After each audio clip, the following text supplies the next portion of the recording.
So far in this chapter, we've been talking about high blood pressure, hypertension, antihypertensives, and hypertensive emergency. But we're all done with that. The rest of this chapter will focus on low blood pressure, shock to be exact. So let's leave the early 20th century behind and swap out that old school Titanic for an aircraft carrier in the sky. We're heading to the Shock Force Command Center. If you haven't seen shock yet, don't worry, you will.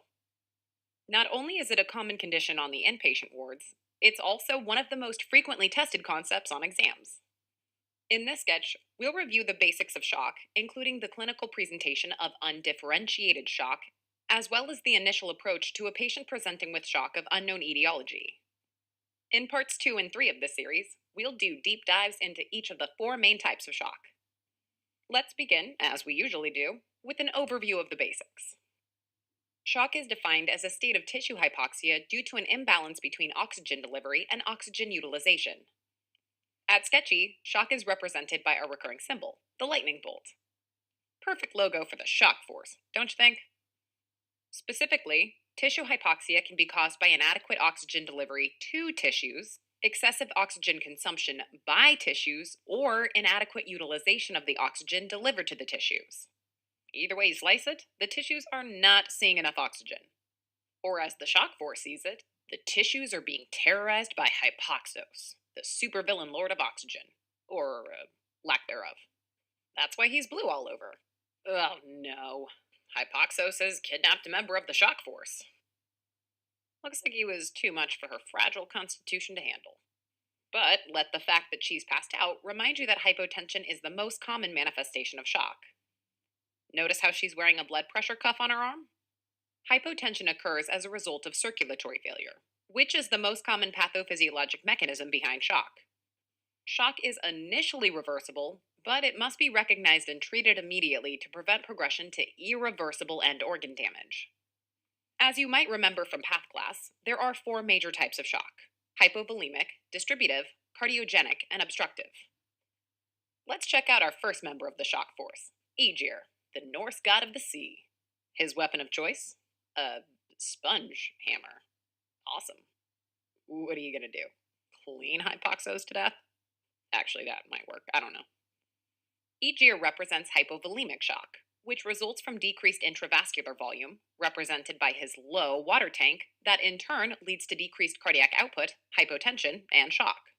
Next up, everyone's favorite billionaire playboy genius, Cardio Man. It's exactly who you were thinking, right? Anywho, notice his cracked heart reactor? That's a recurring sketchy symbol for cardiogenic shock. Must be an early Mark I prototype. Cardiogenic shock results from intracardiac causes of pump failure, which in turn leads to decreased cardiac output, hypotension, and shock.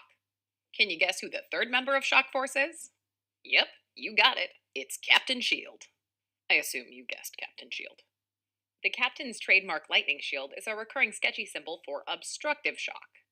In contrast to cardiogenic shock, obstructive shock results from extracardiac causes of pump failure. Think of the causes of obstructive shock, which we'll cover in part 3 of this series, as obstructing the flow of blood into the heart. Finally, we arrive at the final member of Shock Force, the distributor. Clearly the anchor of the team, am I right? Anywho, he represents the fourth and final type of shock, distributive shock. Distributive shock is characterized by severe peripheral vasodilation, represented by the distributor's big red arms and legs. All that vasodilation leads to a significant drop in systemic vascular resistance and, consequently, blood pressure, since BP is equal to cardiac output times SVR. So, hypotension is easy enough to recognize. However, sussing out the specific type of shock is a bit tougher. That's where Sketchy comes in. We use the term undifferentiated shock to refer to situations when shock is recognized, but the type and etiology are still unclear. Check out parts 2 and 3 of this series for all the deets on the 4 different types of shock. For now, though, let's take a look at the clinical presentation of undifferentiated shock, since it's what you'll often be asked to identify on exams and, just maybe, the wards. Unfortunately, and not surprisingly, patients who present in shock are critically ill. Therefore, obtaining a history from the patient will frequently be very hard, if not impossible. We'll talk about the specific risk factors and etiologies of the different types of shock in parts 2 and 3 of this series. For now, let's move on to the characteristic exam findings you'll see in shock of any type. We mentioned this earlier, but it bears repeating. The vast majority of patients with shock will have hypotension. Okay, that said, patients in early stages of shock can be normotensive or even hypertensive. So, hypotension is not required to diagnose shock. Most physicians focus on the blood pressure when evaluating patients with suspected shock, and rightly so. However, don't neglect the heart rate. Tachycardia, represented by our recurring sketchy symbol, the heart watch in hypoxo's hand, is an early compensatory mechanism in patients with shock, often manifesting before overt hypotension can be detected. The lungs don't want to be left out of the party either. Make sure to check that respiratory rate. Tachypnea, represented by our recurring symbol, the stopwatch overlying our victim lady's chest, is an early compensatory mechanism for metabolic acidosis, which occurs in shock as a result of lactic acid buildup from a lack of oxygen in the tissues. The first thing you should do in the examination of a patient with undifferentiated shock is look at the hands. In hypovolemic, cardiogenic, and obstructive shock, peripheral vasoconstriction leads to pale, cool, clammy extremities, a phenomenon known as cold shock. Capillary refill time in cold shock will also be prolonged. In contrast, distributive shock is an example of warm shock, in which peripheral vasodilation leads to warm, well perfused extremities and a rapid capillary refill time. Another sign you may notice on exam is altered sensorium. Mental status changes, represented by that caricature of hypoxos with confused googly eyes, in shock is usually caused by decreased brain perfusion, which is why there's a knife stuck in his brain.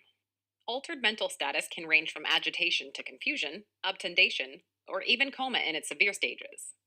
Another finding that's sensitive for shock is the presence of oliguria, represented by these yellow drips of coffee coming out of that kidney shaped coffee machine? At least I hope that's coffee. Way past the blonding point there, guys. Oliguria occurs in shock due to decreased kidney perfusion, which is represented by our recurring sketchy symbol, the cracked kidney shaped coffee machine. There are a bunch of other exam findings to look out for in patients with shock, but they'll differ depending on the specific type of shock. We'll dive into those findings in detail in parts 2 and 3 of this series. For now, let's move on to some of the lab abnormalities you'll see in patients with any type of shock. And continuing on with our theme of kidney injury, if you notice oliguria in your patient, chances are good that they'll have laboratory findings of acute kidney injury. These include an elevated BUN, represented by our recurring sketchy symbol, the BUN bun bag, and an elevated creatinine, represented by our recurring creatinine credit card. I sure hope no one's paying for that quote unquote coffee. Unless they're into that sort of thing. Who am I to judge? One frequent lab finding in shock of any type is metabolic acidosis, represented by these bubbles of acidic lemonade in that picture.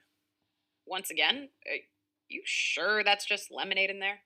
I don't trust you guys anymore. Primary metabolic acidosis manifests with a pH below 7.4 and lower than normal bicarbonate levels on an arterial blood gas. That's why we've drawn our recurring sketchy symbol for ABG, the red syringe, into this acidic lemon pitcher. Such a hardcore stir stick.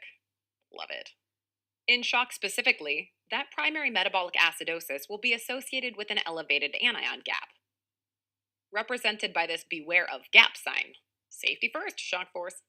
The anion gap is elevated in cases of metabolic acidosis where there's an increased presence of organic acids, lactic acid specifically in the case of shock.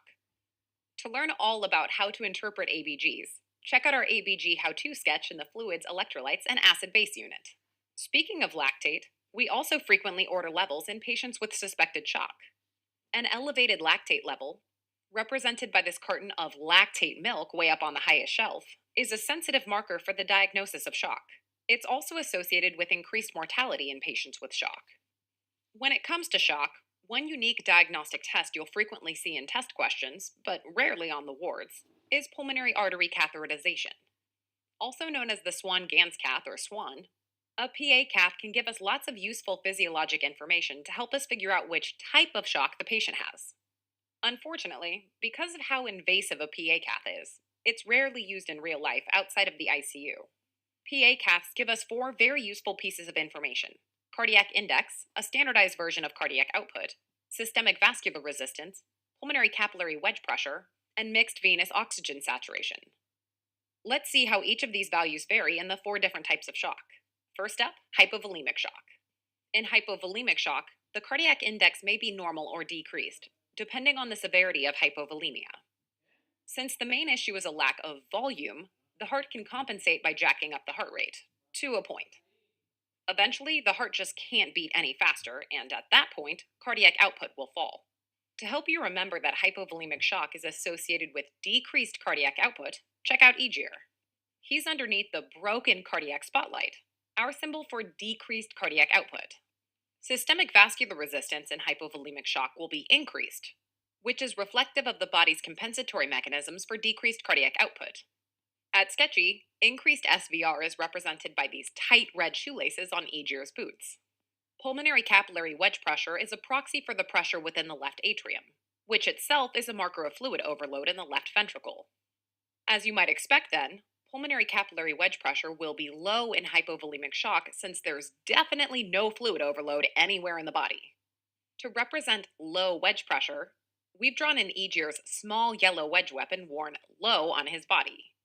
Finally, mixed venous oxygen saturation, aka SVO2, in hypovolemic shock will be low. SVO2 is measured in the pulmonary artery and represents the oxygen saturation of blood after it's made an entire circuit through the body. A low SVO2 then means more oxygen is being extracted from the blood as it moves along, which tends to occur when cardiac output drops, like it does in hypovolemic shock. To help you remember that hypovolemic shock is associated with a low mixed venous O2 sat, just check out this mixtape deck worn low on Egear's belt. What? You gotta have your tunes when you're out saving the world. Guarantee he's listening to Eye of the Tiger. Alright, let's move on to cardiogenic shock. Can you guess what the 4 PA cath values will be? Since we're talking cardiogenic shock, it's a safe bet that cardiac output will be decreased. Hence why CardioMan is also under the broken cardiac spotlight. As a result of the decreased cardiac output in cardiogenic shock, the body attempts to compensate by increasing systemic vascular resistance. Hence the tight red laces on CardioMan's boots. Not sure why your metal boots need laces, but more power to you, Seaman. So far, cardiogenic shock's looking awfully similar to hypovolemic shock, but we're about to bust that wide open. In contrast to hypovolemic shock, pulmonary capillary wedge pressure in cardiogenic shock will be elevated. Hence the large wedge worn high on CardioMan's helmet. Wedge pressure is increased in cardiogenic shock because the failing heart is unable to keep pumping out the blood that's coming in. As a result, volume overloads the left ventricle, backing up into the left atrium and ultimately the pulmonary capillaries. Lastly, mixed venous O2 sat will be low in cardiogenic shock as the decreased cardiac output forces the tissues to extract more oxygen from the blood that is passing by. Hence the mixtape deck worn low on CardioMan's belt. Time to turn to Captain Shield. What would a PA cath look like in that guy? Well, since obstructive shock is caused by pump failure, extracardiac in contrast to cardiogenic shock, cardiac output will be decreased, which is why Captain Shield is also standing under the broken cardiac spotlight. Similarly, the decreased cardiac output in obstructive shock stimulates the body to compensate by jacking up systemic vascular resistance, represented by those tight red shoelaces on Captain Shield's boots. When it comes to pulmonary capillary wedge pressure, though, obstructive shock can be a little tricky. That's because in certain cases of obstructive shock, pulmonary capillary wedge pressure will be normal or low. These are most commonly pulmonary causes such as PE, pulmonary hypertension, and tension pneumothorax, which is why Captain Shield's small wedge is worn down low here on his belt, next to his lung-shaped torso pack. Functional yet stylish. In cardiac causes of obstructive shock, such as cardiac tamponade, constrictive pericarditis, and restrictive cardiomyopathy, the pulmonary capillary wedge pressure will be increased. Hence this large wedge worn high on Captain Shield's mask right by his heart-shaped cowl. Some things you can't unsee. Luckily, the mixed venous oxygen saturation in obstructive shock is not nearly as complicated. It'll be decreased as a result of the decreased cardiac output. Welp, we saved the most interesting superhero for last. Distributive shock. Distributive shock is one weird cat, which kind of makes sense seeing as how the distributor looks different from the other members of shock force. The primary physiologic abnormality in most cases of distributive shock is abnormal peripheral vasodilation. As you might expect then, SVR in distributive shock will be decreased, represented by these loose red shoelaces on the distributor's high tops. As a result of the abnormally low SVR, the heart races to maintain a normal blood pressure by cranking up cardiac output as much as possible. As a result, the cardiac index in most cases of distributive shock will be normal to increased. However, the heart can only do so much to compensate for a bottomed out SVR. So, in severe cases of distributive shock, the cardiac index will actually be decreased. In addition, in neurogenic shock, a very specific type of distributive shock, the heart is actually unable to compensate because the autonomic pathways that would signal the heart to work harder and faster are broken.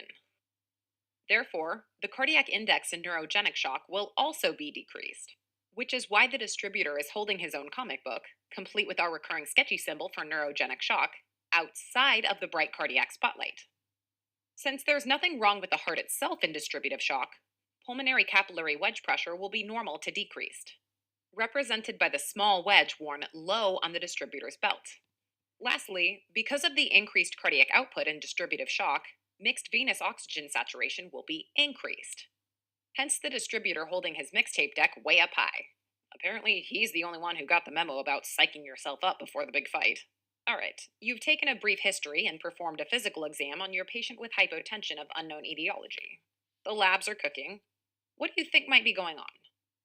Well, interestingly enough, when you see a patient with undifferentiated hypotension and signs of shock, the differential becomes the four types of shock and their potential etiologies. And that's the focus of parts 2 and 3 of this series. Make sure to check them out after we're done here. Let's summarize the clinical presentation of undifferentiated shock in a sample assessment statement. Mr. Doe is a 58-year-old homeless man brought to the ED by EMS for altered mental status. No other information is known about him. His vital signs are significant for a BP of 88 over 50, heart rate of 130, respiratory rate of 24, and pulse ox of 88% on room air. He appears agitated, is disoriented, and is unable to answer questions on exam. Capillary refill time is normal. The physical exam is otherwise unremarkable.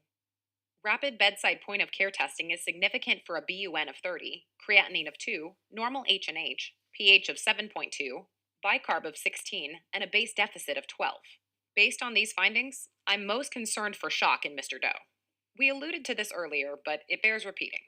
Shock is a life-threatening condition that should be managed as you're performing your evaluation. While you're working up the patient for the underlying etiology, there are a few points of management that you should be pursuing as well. First and foremost, remember your ABCs. The absolute first priority in the management of shock, and really any patient, is to stabilize the patient's airway, breathing, and circulation. That means intubating the patient if needed, applying supplemental oxygen, and establishing IV access for medication and fluid administration. Speaking of fluids, the first line of treatment for undifferentiated hypotension and shock is IV fluids. That's why this helpful employee is filling up the ABC electric truck with a big jug of, water? Wait a second. Ugh, Brayden! Your approach to fluids in a patient with undifferentiated shock should be a pattern of give a bolus, assess for blood pressure and perfusion response, and repeat. It's worth noting that the total amount of fluids you'll need to give depends on the severity and type of shock, so there's no specific goal volume to keep in mind. We'll get into the details of fluid resuscitation for each type of shock in parts 2 and 3 of this series. If IV fluid boluses aren't enough to improve your patient's hypotension, the next step up involves vasopressors, represented by a recurring sketchy symbol, the air compressor filling up one of the truck's deflated red tires. Even more so than fluids, the use of pressors really depends on the specific type of shock. For example, vasopressors can actually be harmful in patients with hypovolemic shock. We'll cover the pressors in greater detail during our deep dives into each of the 4 different types of shock. Stay tuned. Finally, after you've stabilized the patient, then it's time to perform a focused evaluation to identify the etiology of your patient's undifferentiated shock. To remind you that gathering more information should only be done after you've stabilized the patient, we've put in all this surveillance equipment inside the ABC electric van. Gotta make sure the van can run before you can use all the stuff inside, after all. Be sure to check out parts 2 and 3 for an in-depth look at the questions to ask and findings to look for to elucidate the underlying type and cause of shock. Alrighty, let's finish up part 1 with a brief overview of what we've learned. Shock is a life-threatening state of tissue hypoxia that's most commonly caused by circulatory failure, which manifests as hypotension. There are 4 types of shock, which we'll get into in much greater detail in parts 2 and 3. hypovolemic, cardiogenic, obstructive, and distributive. Undifferentiated shock refers to the situation where shock is recognized, but the type and cause is unclear. Regardless of the cause, most patients with shock will present with a similar set of signs: hypotension, tachycardia, tachypnea, altered mental status, and oliguria. In addition, shock will also produce a unique set of lab findings: abnormal renal function tests, an anion gap metabolic acidosis, and elevated serum lactate levels. PA-cath measurements can tell you a great deal about the specific type of shock your patient might be facing, but in reality, it's mostly used on exams and in the ICU due to its invasive nature. Here's a recap on how the different PA-cath measurements shake out in each of the 4 different types of shock. Don't worry, this won't be the last time you'll see this table. As soon as you've made the assessment that your patient is in shock, it's time to spring into action. Always remember ABCs first. Stabilize the patient's airway, breathing, and circulation before you do anything else. IV fluid resuscitation is the first line of treatment of undifferentiated hypotension and shock. Only if aggressive fluid resuscitation doesn't improve the patient's perfusion, or adverse effects like fluid overload are seen, should you add on vasopressors to restore adequate tissue perfusion. Finally, after you've stabilized your patient, start working them up for the underlying type and etiology of shock, which we'll cover in the next 2 sketches.